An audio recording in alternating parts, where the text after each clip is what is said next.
Puluhan warga menggelar aksi gotong royong di pekarangan maksud kami Masjid Al-Hidayah Perumahan Musara Agung, Kecamatan Darul Imara, Aceh Besar. Selain ajang silaturahmi sesama warga, aksi ini juga digelar dalam rangka menyambut jamaah safari subuh yang akan berkunjung ke masjid di perumahan setempat. Sejak pagi puluhan warga yang umumnya berdomisili di perumahan Musara Agung telah hadir ke pekarangan Masjid Al-Hidayah.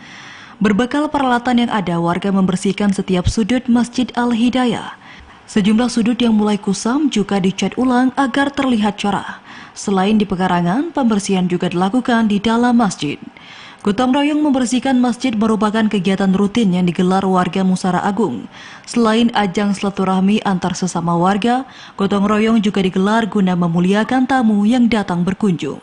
Dan juga di masjid kita ada rutin pengajian beberapa kali waktu, baik waktu subuh Sabtu, subuh Minggu, dan juga di malam hari setelah maghrib.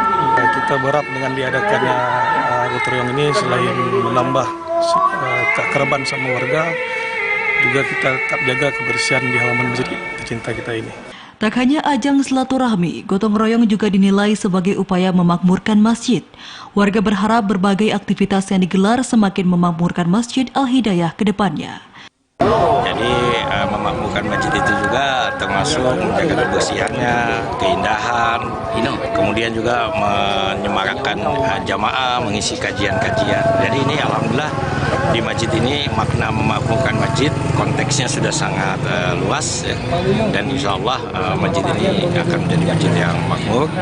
Jamaah juga terus bertambah, kajian-kajian juga keilmuan untuk mencerdaskan umat juga semakin banyak di sini. Pengurus Masjid Al-Hidayah Musara Agung mengajak warga baik Aceh Besar maupun Banda Aceh turut meramaikan safari subuh yang akan digelar di Masjid Al-Hidayah pada 29 Mei mendatang. Selain sholat subuh berjemaah, kegiatan dimaksud akan diisi tausiah dan doa maupun zikir bersama. Dari Aceh Besar, Arman Konadi, TVRI Aceh melaporkan.